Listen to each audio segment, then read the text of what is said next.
चलिए आगे बढ़ेंगे। इजराइल से जारी जंग के बीच हमास ने अब समझौते की पेशकश की है। हमास ने गुरुवार को कहा कि अगर इजरायली सेना गाजा में जंग रोक देती है तो वो बंधकों की अदला बदली से जुड़ी डील को अमली जामा पहनाने के लिए तैयार है।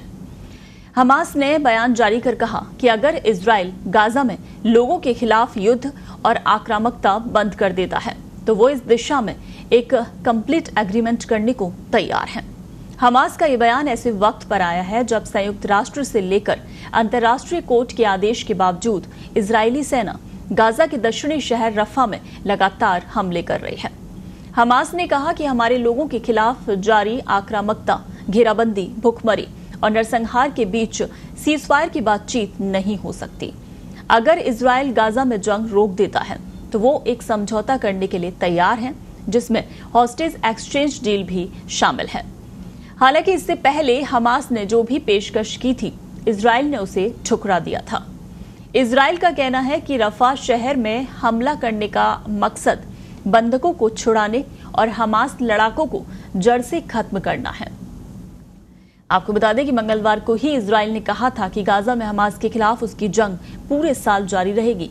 इससे पहले अंतर्राष्ट्रीय कोर्ट ने इजराइल से रफा शहर में हमले रोकने को कहा था, लेकिन इसके बावजूद मंगलवार को पहली बार इजरायली सेना के टैंक रफा में घुस गए थे। आपको बता दें कि 7 अक्टूबर को हमास से जंग शुरू होने के 7 महीने बाद इजरायली सेना ने 6 मई को रफा में ऑपरेशन शुरू किया था। 27 मई को इजरायल ने रफा के एक राहत कैंप पर बमबारी की थी। इस हमले में हमास ने 45 नागरिकों के मारे जाने का दावा किया था। इस हमले की खबर जब दुनिया भर में आलोचना हुई तो बेंजामिन नेतन्याहू ने इसे त्रासदी दुर्घटना माना था। हालांकि इस हमले के तुरंत बाद आईडीएफ ने दावा किया था कि उन्होंने हमास के ठिकाने को निशाना बनाया था। इस हमले में आईडीएफ ने हमास के 2 टॉप कमांडर यासिन राबिया और खालिद नज्जर को मार गिराने का दावा किया था।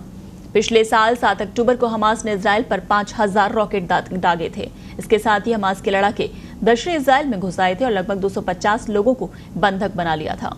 हमास के इस हमले में करीब 1200 लोग मारे गए थे। इसके बाद इजराइल ने हमास के खिलाफ जंग शुरू कर दी थी। कुछ महीनों पहले इजराइल और हमास के बीच हुई सीजफायर डील में कई बंधकों को छोड़ दिया गया था, लेकिन अब भी दर्जनों बंधक हमास के कब्जे में हैं। इजरायली पीएम नेतन्याहू का साफ कहना है, जब तक हमास का खात्मा नहीं होता तब तक जंग जारी रहेगी। इजराइल और हमास में जारी जंग में लगभग 8 महीनों में 37,000 से ज्यादा लोगों की मौत हो चुकी है, जबकि लाखों लोग शरणार्थियों की तरह जीवन जीने को मजबूर हैं और राहत कैंपों में रह रहे हैं।